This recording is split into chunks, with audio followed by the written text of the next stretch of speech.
Bilasizmi, ozg'in ko'ringan odamni hammasi sog'lom bo'lavermaydi. Hech ahamiyat berganmisiz? O'zi ozg'in, yelkalari ingichka, lekin qorni bor. Bir qaraganda u odamni hech kim semiz demaydi, lekin qorniga ahamiyat bersangiz, qornida xaltasi bo'ladi. Mana bugun biz sizga shu guruhdagi odamlar haqida va uni qanchalik inson salomatligiga xavfliligi haqida aytib beramiz. Ko'pchilik shunaqa o'ylaydi. Ozg'in bo'lsam sog'lomman, lekin amaliyotda men bu holatni juda ko'p ko'raman.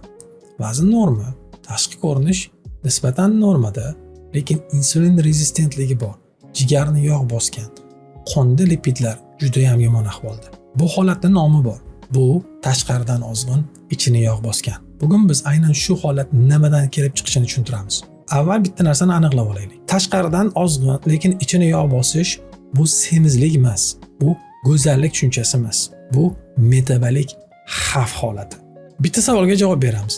Nega vazn normada bo'lsa ham metabolizm buziladi? Asosiy muammo yog' miqdorida emas. Oldingi videolarda biz shuni ko'rdik. Kam yeyish metabolizmni sekinlashtiradi. Uyqusizlik ochlikni oshiradi. Insulin erta buzilishi mumkin. Bugun esa yana bir qadam oldinga o'tamiz. Muammo yog'ni qancha ekandan ham ko'ra, uni qayerda joylashganida. Tana yog'ni ikki xil joyga saqlaydi. Birinchisi, teri osti yog'i. Nisbatan xavfsiz joy hisoblanadi, metabolik zarari kamroq. Ichki yog', ya'ni qorin va organlar atrofi, jigar atrofi, mushaklar ichi, qorin bo'shlig'ida. Mana shu yog' metabolik muammoga olib keladi. Bunda savol tug'iladi, nimaga aynan ozg'in odamlarda bu joylarda yog' to'planadi? Bu yerda muhim farq bor. Ba'zi odamlar yog'ni xavfsiz joyda, masalan, teri tagida uzoqroq saqlay oladi. Lekin ba'zilar unday qila olmaydi. Natijada vazn oshmaydi, lekin insulin oshishni boshlaydi. Jigarni yog' bosadi. Bu yerda ko'pchilik e'tibor bermaydigan bitta vaziyat bor.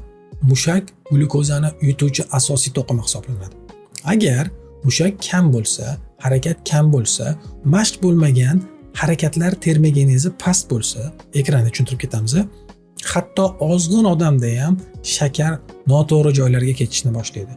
Yog' esa ichaklar atrofida, jigar ichida yig'ilishni boshlaydi. Shuning uchun o'zi semiz bo'lmasa ham, ichini yog' bosgan odamlar tashqaridan ozg'in bo'lishiga qaramasdan aksariyat holatlarda kam harakat bo'lishadi.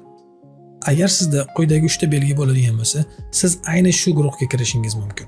Birinchisi, vazn normada, lekin qorningiz bor. Tez charchash va shirinlikka moyillik. Uchinchisi, analizlaringiz esa chegarada normal chiqadi. Bu tashxis emas, bu sizni tanangizni erta metabolik signali hisoblanadi. Bitta muhim ogohlantirish bor. Bu video sizga o'zingizga tashxis qo'yish uchun yoki xavotirga solish uchun emas. Bu video metabolizmni erta ko'rish imkoniyatini berish, vaqtida choralar ko'rish imkoniyati. Ko'p holatlarda erta aniqlaganda bu holatni orqaga qaytarish mumkin. Shunchaki kam vazn sog'liq kafolati emas. Tashqi ozg'inlik esa har doim ichkaridagi salomatlik haqida aytmaydi. Keyingi videoda juda muhim savolga javob beramiz. Nega ba'zi odamlar tez metabolik muammoga kirib ketadi va ba'zilar esa sekinroq? Agar siz ham oldin o'zi ozg'in, lekin qorni bir odamni ko'rgan bo'lsangiz, bu haqda izohlarda yozib qoldiring.